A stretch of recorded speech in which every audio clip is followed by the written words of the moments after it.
Litosfer. Lapisan tanah memiliki struktur tanah yang berbeda-beda. Contohnya, tanah humus yang dapat digunakan untuk bercocok tanam.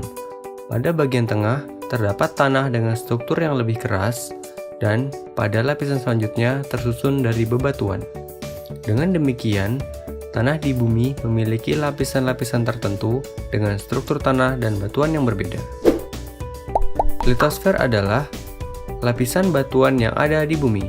Dalam arti yang luas, litosfer juga berarti seluruh bagian padat yang ada di bumi, termasuk intinya. Struktur padat di bumi terdiri atas 3 bagian. Yang pertama, kerak bumi yang terbagi menjadi 2. Yang pertama, kerak benua, yaitu kerak bumi yang berada di daratan. Yang kedua, kerak samudra, yaitu kerak bumi yang berada di dalam laut. Struktur yang kedua yaitu mantel bumi yang terbagi menjadi 2, yaitu mantel atas dan mantel bawah. Struktur padat di bumi yang ketiga yaitu inti bumi yang juga terbagi menjadi 2, yaitu inti luar bersifat cairan pekat dan inti dalam yang bersifat pekat namun menyerupai padatan. Berdasarkan struktur bumi, ada 2 teori mendasar yang perlu dipelajari. Yang pertama, teori tektonik lempeng, dan yang kedua, teori gempa bumi dan gunung berapi. Yang pertama, teori tektonik lempeng.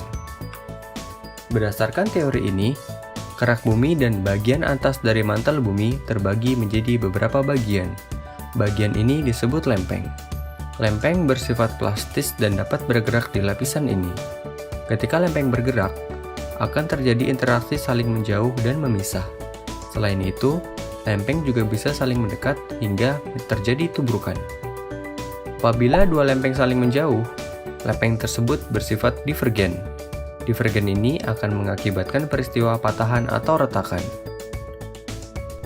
Ketika 2 lempeng saling mendekat, maka pergerakan tersebut disebut konvergen. Pergerakan lempeng secara konvergen akan mengakibatkan tabrakan antar lempeng. Yang kedua, teori gempa bumi dan gunung berapi. Gempa bumi adalah energi yang terjadi di permukaan bumi akibat pergerakan lempeng. Semakin besar energi yang dilepaskan, maka getarannya akan semakin besar dan kerusakan semakin parah. Begitu juga sebaliknya. Bumi juga melepaskan gelombang atau getaran yang merambat yang disebut gelombang seismik. Ketika gempa terjadi di dasar laut, gerakan lempeng tersebut akan mendorong air laut ke atas sehingga timbul gelombang yang besar dan kuat yang biasa disebut tsunami. Gunung berapi. Selain gempa bumi, efek dari pergerakan lempeng adalah terbentuknya gunung berapi. Gunung berapi adalah proses naiknya magma ke permukaan yang menyebabkan erupsi. Saat terjadi erupsi, magma dan material lainnya dikeluarkan melalui kawah gunung berapi.